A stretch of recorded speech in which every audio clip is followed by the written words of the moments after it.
Good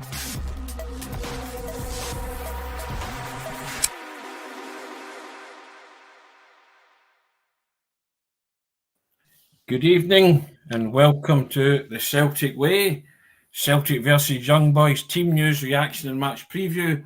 I'm Tony Haggerty at Haggerty10 on the Extra Twitter handle, and I'm joined by Ryan McGinley at the Ryan McGinley, who's somewhere outside Celtic Park.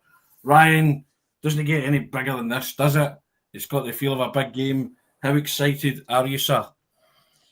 Very excited. If you put me on a scale of 1 to 10, I'm probably about 67 at the moment.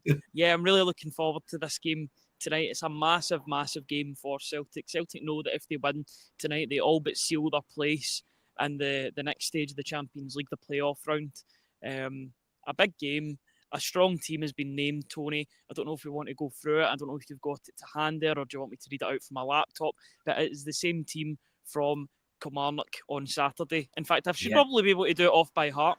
Get Casper Schmeichel in goals, a back four of Alistair Johnson, Cameron Carter-Vickers, Austin Trusty and Greg Taylor. A midfield three of Callum McGregor, Arne Engels and Rio Hatate. And in that front three of Kyogo Furuhashi, joined on the left by Daizen Maeda and the right, Nicholas Kuhn. Have you got the subs on you there, Tony? Yes, I'll just flick them up. Give me a second. I'll get that sorted. Where are we now? Here we are. Right, let's do this. The subs are Sinazalo, Bain, Scales, Palma, Ida, Valle, Yang, McCowan, Nawrocki, Bernardo, Murray, and Ralston. So, but strong team. The team is the team that we both predicted in our predicted 11, Ryan. But I think a lot of Celtic supporters would have opted or plumped for that team. Maybe the only question mark maybe being Hatate, Bernardo coming in for Hatate, or even McCowan coming in for Hatate. But that seems to be the team that he favours. It's the one that turned up so miraculously and performed brilliantly against RB Leipzig. So here's hoping they can repeat that tonight, Ryan. But it just has the feel of something massive, doesn't it, Ryan? It does, and it is a massive game. You know, I think ever since full time went in Zagreb against GNK Dynamo, there's been that focus on this game. That's been the must-win game of the section. I know they've had a few of them with regard to Slovan Bratislava. Must not lose games against the likes of Club Brugge, Dynamo, and Atalanta to an extent as well. Although that result gets better and better with every single passing match day, because Atalanta are scoring machines. They showed that last night. Celtic managed to hold them to a clean sheet for both sides, nothing each. It was a great performance and a great point away from home. But yeah, it's a massive game tonight. You know, Celtic have got a job to do. They've got to win. They've got to do what every other team has done to Young Boys this season and beat them. That's the task. That's the expectation of the Celtic support coming to Celtic Park tonight. And I think they're up to the task. I think you'll hear an orchestra of noise tonight from the Celtic support, and I think that'll be matched by some scintillating football on the pitch. I can only really see this going one way. I hope that's still the case come full time, and my premonitions have came true. But yeah, I can only see Celtic going out and doing the business tonight. There's so much at stake. This team delivering the big moments, and I expect them to do the same tonight. I've got to be honest. Approaching 300 people joining us live. Thanks, guys. We really do appreciate you coming on. We know you've got other choices of podcasters for the pre-match show, so we appreciate you coming on and sharing your thoughts with us. Ryan, that is a strong team. He has gone hard and fast and strong. And I can hear people singing in the background, atmosphere clearly building up, which is what you want. I'm like you. I just feel that tonight it's right for something special to happen, Ryan, and I can't wait to see what Celtic turns up. But Young Boys are bottom of the section for a reason, and I think Celtic have to go about their business with gusto and prove why Young Boys are the bottom of the section, and just from the off, Ryan, just get tore in and give us one of those nights that everybody's talking about for years to come. by any means necessary was the banner that was delivered to the Celtic players at Celtic Park prior to the Glasgow Derby, the big Glasgow Derby, the free each game, I believe that was. And the same message has got to be tonight. Win by any means necessary tonight and get to that fabled 12-point mark. You know, it looks as if 12 points is going to be just about enough. You don't want to be going to Villa Park next week needing a win, because Aston Villa, you know, they were defeated last night, and they'll be fancying their chances against Celtic at home in the final day, because they've got aspirations of finishing in the top 8, and where they were situated after all the games that happened last night. You know, it's still a bit of a precarious position. They could find themselves slipping into the playoffs by close of play on match day 8, so they'll have something to play for. But as I was saying to Hamish this morning, I actually think that suits Celtic, because there's pressure on Aston Villa. It's going to be that battle of Britain, but first of all, we need to get the job done against Young Boys tonight. You know, I don't want there being any added pressure on Celtic going to Villa Park and needing to win. This isn't a gimme game, but if you were to pick any game for Celtic to play in this competition against any opposition at this present moment in time, it'd be Young Boys at home. Celtic have got that. They've got their destinies in their own hands. It's a day of destiny, a night of destiny, and you're just hoping that Celtic turn up, because if they turn up, then I don't think Young Boys will be able to handle Celtic. And the Swiss expert that I was speaking to yesterday, that's available on the site if you want a wee bit of a preview, and on the YouTube page, he said that Celtic might just have too much for this Young Boys defence, a defence that has been leaking goals as of late. So that's got to be music to the likes of Kuhn, Kyogo and Maeda's ears, as well as the midfielders. So, they know what they need to do tonight. It's just all about going and delivering on that tonight. The fans will deliver off the park and in the stands. It's time for the team to deliver on the park. I'm fully expecting Celtic to turn up, Ryan, and deliver. Also, pre-match boost today with Casper Schmeichel signing that contract that keeps him here for another year until 2026. Timing of that was spectacular, Ryan. Just gets everybody on a high, doesn't it, even before the game started, and just hopefully keep the feel-good factor coming by Celtic turning up and winning this football match. Yeah, and these are the games that Casper Schmeichel, I think, has longed for years, since he had that original taste at Leicester following them winning the title in 2015-16. He's been looking for that European... I know he had a bit of a run under Brendan Rodgers in the Europa Conference League when Leicester were taking part in that competition. It's nothing like the real thing. The real thing is the Champions League. And he's in the twilight of his career. He'll still have aspirations of playing for Denmark in the 2026 World Cup. I think that's his aim, that's his objective, and he's in the best possible place to achieve those goals while being at Celtic and keeping out goals while in between the sticks for Brendan Rodgers' side. It's a manager he knows, he's comfortable with him, he knows what he expects of the manager and vice versa. I just think it's a really good dynamic the two of them have got. It was an inspired signing in the summer. Did take a wee bit of selling because, you know, you've got a 37-year-old coming in, like older than Joe Hart, who was retiring. Maybe a younger goalkeeper was coming in. As of yet, we've not seen Volyami Sinisalo, but there's a reason for that, and that's because Casper Schmeichel's been so good for Celtic. He's slotted in seamlessly into the fabric of the Celtic defence, and these are the nights that he'll be looking forward to. So a great news today. They timed that perfectly, just as Hamish and I were finishing off the briefing. I was like, oh, there's an announcement from Celtic that they've signed up their goalkeeper for another year. But, you know, it gives you a headline right at the end of the day. You not stuck with things to talk about today. No. They gave us another thing to talk about with regard to Casper Schmeichel signing a new deal. So delighted with that, and delighted that he's signed his at least medium-term future with Celtic.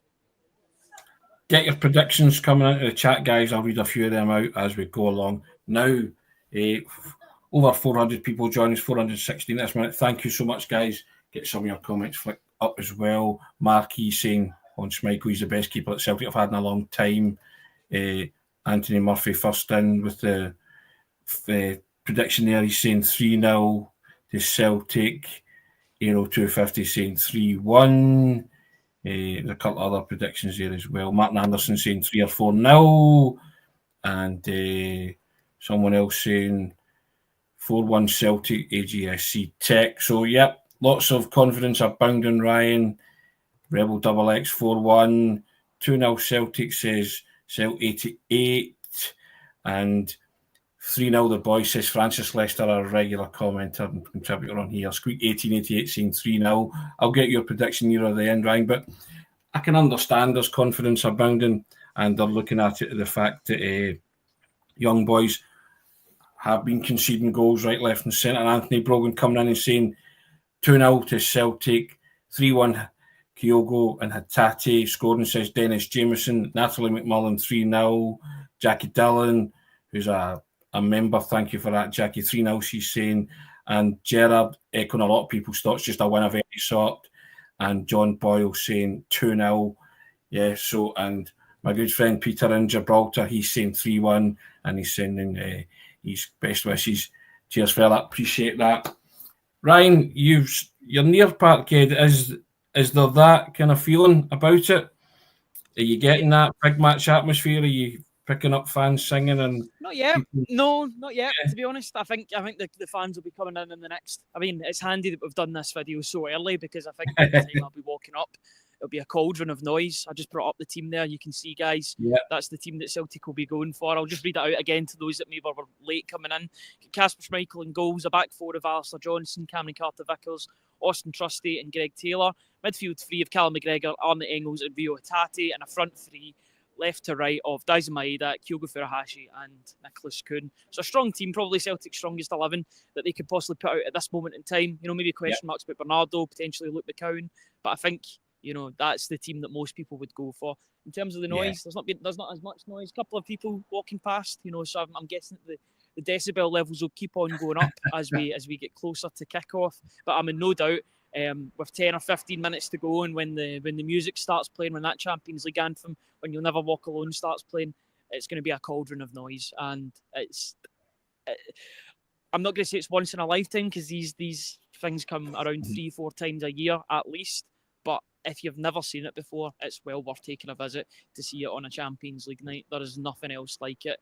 I would say that Celtic sing You'll Never Walk Alone unlike any other club. There's a bit more passion when it comes into Celtic singing it. That Champions League anthem, you know, you've got some teams that actually boo the UEFA Champions League anthem, but Celtic just embrace it, and they love it. So yeah, it's a real bucket list thing if you haven't experienced it, to see Celtic under the lights, under the Champions League nights. I've said before, Ryan, that 2 minutes of Champions League music, it's a primal scream that comes from the Celtic supporters. It's almost tribal, and it's just that 2 minutes of utter chaos and madness where no words are spoken. It's just noise.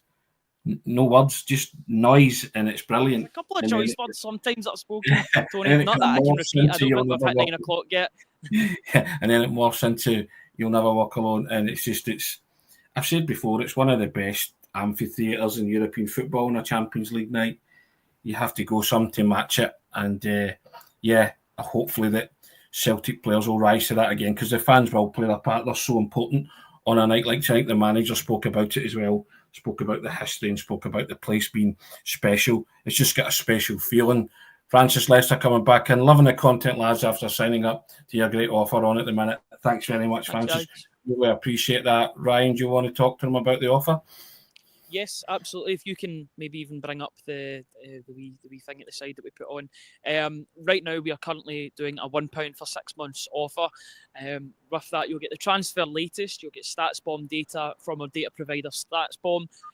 Manager of Q&As, player Q&As, the bespoke free app that is on the ad-free app that's on the Google Play Store and the iOS store as well, plus much, much more. As anything that you're looking for with regards to Celtic, we're sure to have covered it, both statistically, analytically, opinion-based stuff as well. So all of that is available, £1 for 6 months. All you need to do is go to www.celticway.co.uk/subscribe. All the T's and C's are on there. And if you just look at the bottom of the screen as well on the ticker tape, that is the link to go if you want your £1 for 6 months. But thank you to everybody that's joined us so far. It's a new year. 2025 set to be one of the biggest years in the Celtic Way's history. So we're just trying to keep it going, keep on growing from strength to strength. And if you pledge £1, you'll get 6 months of access and join us. So thank you to everybody that's done so far. For those that haven't, we urge you to please join us, see what we've got to offer, and I'm sure you won't be too disappointed. Paul Byrne coming in saying his first ever European game was Celtic versus Young Boys in the 93-94 season, I think Celtic squeaked home 1-0 in that one, Ryan. I'd have put the darkest recesses of my mind. I believe it was 1-0. Somebody in the comment section can refresh my memory, but I'm sure it was 1-0. I'm sure I was there as well that night. Wasn't great. Standard, poor fare. The bad old 90s, Ryan. But we're not in the bad old 90s now. We're at the cusp of something special for Celtic and for Brendan Rodgers. Kind of European destiny awaits for Brendan Rodgers with Celtic. Yep, Paul Byrne coming back in. Yep, 1-0, he said. Indeed, there you go, Ryan. No memory still there, eh? I'm glad about that. I can't remember who scored. Come on, the Silver Celtic said Fairmouth, indeed. But yeah, I just remember it finishing 1-0. But yeah, this is something Brendan Rodgers, he made a point of saying it yesterday, Ryan. He didn't promise it, but he'd always said when he came in on day one, he wanted to achieve something in Europe, and he felt that this Celtic team that he was going to build was capable of doing that.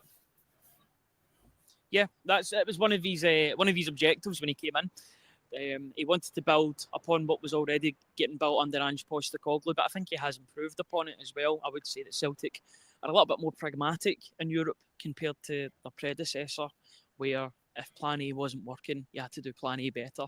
And I think you're seeing that to his detriment in the Premier League as well, unfortunately, for Ange Postecoglou at this present moment. Yeah, I think that you've got a manager that understands that different games call for different play styles. You've seen that against Atalanta. I don't think that would have happened under the predecessor, under Celtic's or Brendan Rodgers' predecessor. I think you would have seen them going gung-ho and potentially caught out on the counter-attack by Atalanta. Whereas looking back on that game, I think it's one of the most impressive results Celtic have had in Europe. Couple that with the fact that Celtic got 3 points against Leipzig.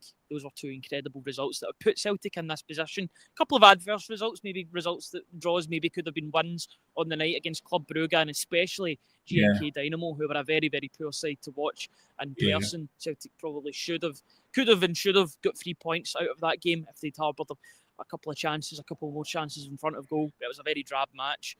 They're in a great position here. With 3 points. 3 points guarantees them a playoff spot. The objective is there. They know what they have to do. Go out. I don't want them going out and trying to get a point. I don't think that will be the case tonight. I think they'll go hell for leather to get those 3 points and get home and dry, basically, in the next stage of the Champions League.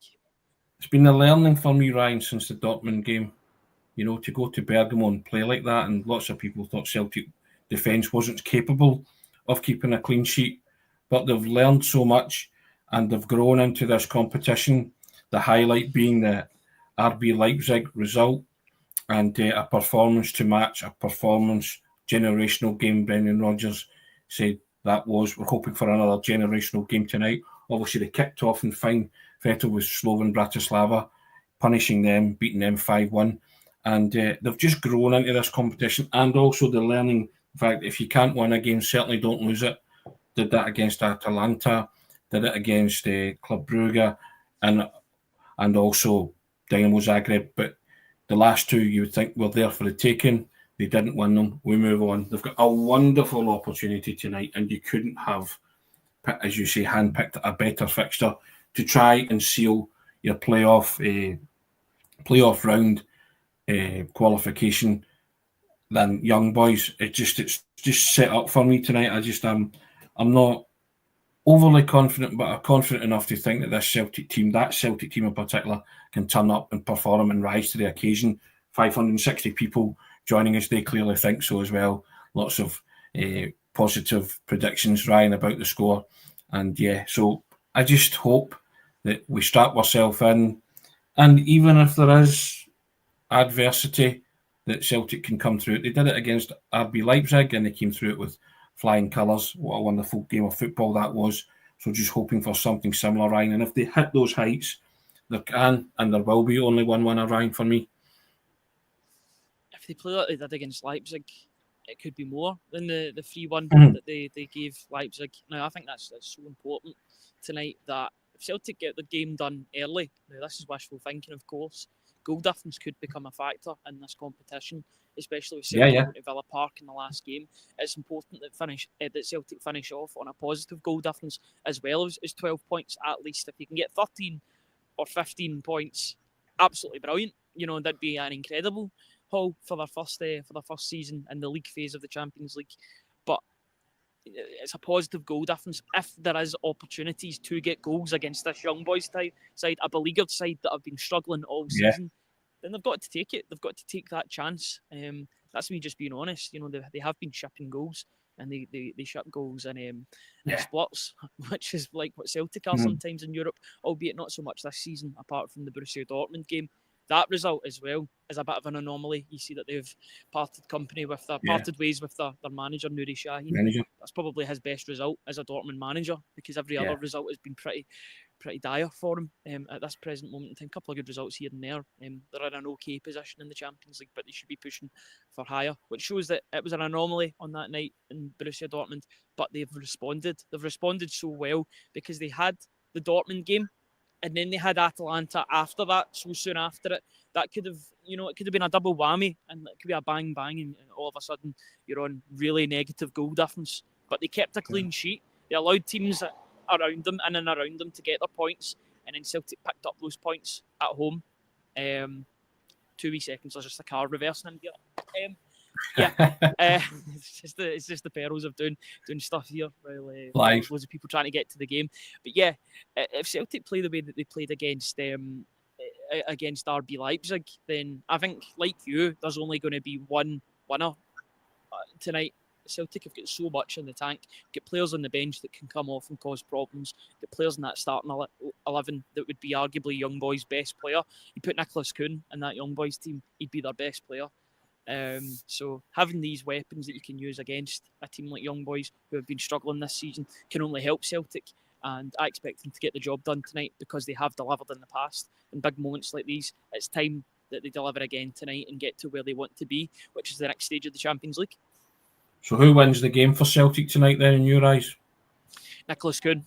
It's got to be. I think he's been by far Celtic's best player this season, although I would say that Daizen Maeda has not far behind him and is pressing him like crazy, like he does with every other player, for that Player of the Year award. I think you look at Daizen Maeda's numbers and you can't not at least nominate him for that award. The numbers that he's got so far in January, double digits in goals and assists, he deserves to be mentioned in the same breath as Nicholas Kuhn. But I just think technically, in terms of opening a team up, when Nicholas Kuhn goes one-on-one with a player, there's panic stations in the opposition, regardless of who he's playing against, because you know how strong he is 1v1. If Celtic are going to win tonight, Nicholas Kuhn has got to be front and centre of everything positive from Celtic. But also, I'd say Arne Engels is just as important in that midfield role. He's going to have to take authority. He has been taking authority recently in games and being more of a leader alongside Callum McGregor and Rio Hatate to a lesser extent. If he turns up and plays the way that we know that he can play, like I said, there's only going to be one winner. These players are made for this stage. They've been brought in to play at this stage and really showcase their abilities. If they can do that, then they'll put Celtic in a really good position come full time. Yep, totally agree. There was a nice return to form for the captain on Saturday as well. So anything from range, I'd be saying to Callum, have a pot at goal, see what happens. He's been 7 goals from outside the box this season, Ryan. Love him to make it 8. Love anybody to score, to be honest, but Callum seems to be a dab hand, and he's pretty accurate when he's shooting. So, yeah, just as you say, if that, I always say it's a kind of front six, don't I? But from middle to front, if they perform, Ryan, then again, I'm pretty confident that Celtic will come out on top, and they might come out on top pretty handsomely. It's got to be the aim, Tony. It's got to be the aim. Win the game first and foremost. If it's going to be a tight game, which maybe you wouldn't expect given the way that the two teams are positioned in the table. But if it is going to be tight to begin with, take your time, find a good chance, and take that opportunity. If there's more opportunities to make the scoreline a little bit more handsome, then go for it. But win the game first and foremost. That's the most important thing. Deal with the goal difference later on. But if you can, then, I don't want to be coming back on here at full time thinking, or saying, right, we predicted that Celtic scored X amount of goals and it was tight, or they didn't even get the win on the night. I want them to win the game first and foremost before thinking about goal difference. But if and when that happens, then if there's opportunities, then I want them to take that chance, because there's a lot of teams on 12, 13 points at the moment. It's a melting pot. Celtic need to be in a good position compared to them. Yeah, win the game's imperative. People saying, permutations for a draw. I'm not entertaining the thoughts of a draw, Ryan. Win that football match, as you said, by any means necessary, but just win the match and take one and see how the chips may fall. I think tonight they're hoping for Arsenal to beat Zagreb, aren't they? And PSG to get some kind of result against Man City. They're the two results that Celtic supporters will be looking out for most, aren't they? I think a draw maybe between PSG and Man City. I don't think you want an outright winner between those two teams just going into the final day because they're quite close to each other, both Man City and PSG. But definitely in the case of Arsenal, you want them to be beating Zagreb because Celtic are quite close to them. Because that removes them from the equation of an assuming Celtic win. I think that kind of renders it academic, but we'll probably not know until later on. But yeah, it's set up, Ryan. Over 614 people joining us. Thank you so much, guys. Really appreciate it. But trying to contain our excitement here, I'm sure you are as well. But it's just set up for something special, Ryan. And also, Celtic, if they win tonight, they can possibly go to Aston Villa and relax on it a bit, Ryan, and play their football and see where it takes them. To an extent, yeah.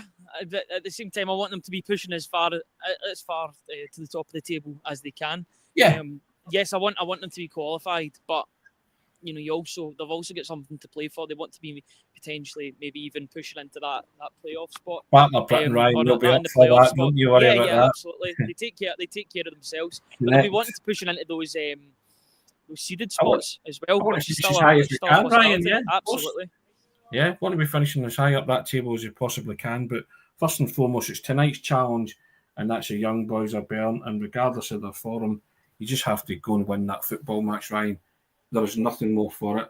But it's building up. The anticipation is nearly over, and the excitement is kicking in. The adrenaline's kicking in. Everybody plays their part tonight, Ryan, the crowd included, and the players have to just rise to that, and I'm sure they will. I'm sure we'll be smiling come whatever time we come back on tonight, near 10 o'clock-ish, round about then when the work's done. Absolutely, yeah. I'm just keeping my microphone behind me just in case we get any background noise coming into play. But I think we should be okay from now until the end of the podcast. I just realised we've been going for about 27 minutes, Tony, previewing this game. I will need to head down the road in about a minute or so to get myself seated. I was just about to let you go. Before you go, I want your prediction, young man. I think Celtic will win. I think I'm going to go for 3-0. I think Celtic have got goals in them tonight. I don't think it'll be a 4 or a 5, but I think it'll be 3-0. Clean sheet for Casper Schmeichel on the day that he extended his deal with the club, and Celtic will be safely through to the next round where they'll meet a team in the playoffs. But I think that Celtic will keep a clean sheet. Nicholas Kuhn will get on the score sheet, and Arne Engels will convert a penalty. That's my predictions for tonight. Alan Stevenson saying 4-0. Simon Duddy saying 2-1. I'm going to say snap, Ryan. Pair of cards. 3-0. That was my thoughts before I came on. 2-0 says 420 somewhere. Sean Bush saying 3-0. Kyogo Kunanida, he's saying. And Hazel Finn saying, great chat, guys. Come on, Hatate. Thomas wants a goal. There you go. And 2-0 says Craig Rankin. 3-0 says Steve McFarlane. And Craig Rankin says Kyogo and Maida as the scorers. 5-2 says Nikaritsu. And Ian Corbett saying 3-0 with a Calmac special. There you go. And Brown Warrior. Between his posters, Stanza Ghost, John Thompson is his name. Tony, 3-0. Brilliant song. I've always said that the Celtic supporters should sing that. At least a chorus of that. It's a bit melancholic. It's a bit sad. But I've always wanted the Celtic supporters to adopt a chorus of that and sing that. And maybe it'd be apt to sing it tonight for Casper Schmeichel, who's following in the footsteps of a legendary Celtic goalkeeper who sadly lost his life diving at the feet of Rangers striker at Ibrox. And I was it? Yeah, Sam English it was indeed, Ryan. Yeah, Sam English. And I've always felt that as a nod to the past, that Celtic supporters sing songs to the past, that they should sing the John Thompson song. Just my own personal thoughts on that. I would love them to do that, but hey, we shall see what happens and what transpires. But Ryan, you get yourself to the match. Enjoy it. We'll be back on, guys, result dependent. Come on, let's do it all together. Let's hope we're all smiling. 3-0, says myself and Ryan. Any win will do by any means necessary. Enjoy, guys. Whatever you're doing, enjoy it. Have a good one. We'll reconvene later on. Cheers, guys. Enjoy the game.